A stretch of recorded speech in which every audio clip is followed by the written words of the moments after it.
Les dossiers d'Epstein sont enfin publiés, enfin, une infime partie, seulement 200 pages alors que des milliers de documents dorment dans les tiroirs du FBI. Pourquoi cette censure massive? Qui protège-t-on? Mais surtout, où sont les véritables bombes?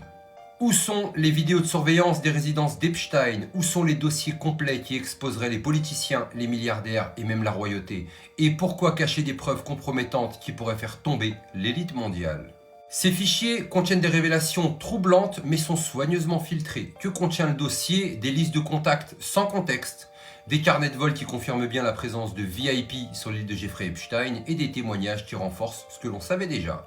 Mais surtout, il contient une information explosive. Jeffrey Epstein travaillait pour le FBI. Oui, vous avez bien entendu, l'homme qui organisait des réseaux sexuels de chantage travaillait comme informateur. Informateur sur quoi? Sur qui? Pour protéger qui? Pam Bondi, procureur général des États-Unis fraîchement nommé par Trump, a demandé l'accès total des dossiers. En réponse, elle a reçu un dossier censuré, expurgé et vidé de son essence. Mais pourquoi le FBI tenterait-il de bloquer l'accès à ces dossiers? Le FBI de New York détiendrait encore des milliers de pages secrètes. Et tenez-vous bien, un lanceur d'alerte affirme qu'il existe d'innombrables vidéos et audios montrant des figures de haut niveau dans des situations extrêmement compromettantes. Et croyez-moi, c'est pas joli du tout et ça dépasse tout entendement. Pourquoi ces vidéos n'ont jamais été diffusées? Parce qu'elles impliquent des hommes politiques, des milliardaires, des stars du showbiz et même de la royauté.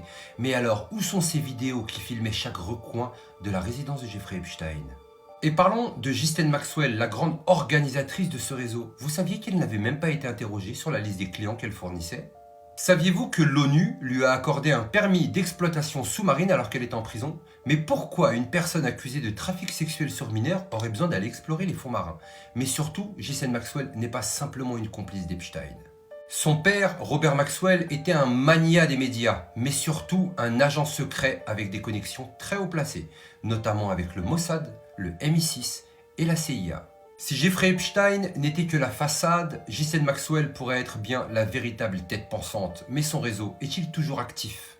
On nous parle de la phase 1 de déclassification en plusieurs étapes. Mais pourquoi ne pas tout donner d'un coup? Qui contrôle réellement ces révélations?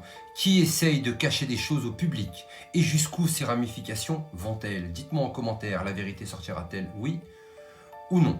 Mais surtout n'oubliez pas, on n'est clairement pas au bout de nos surprises.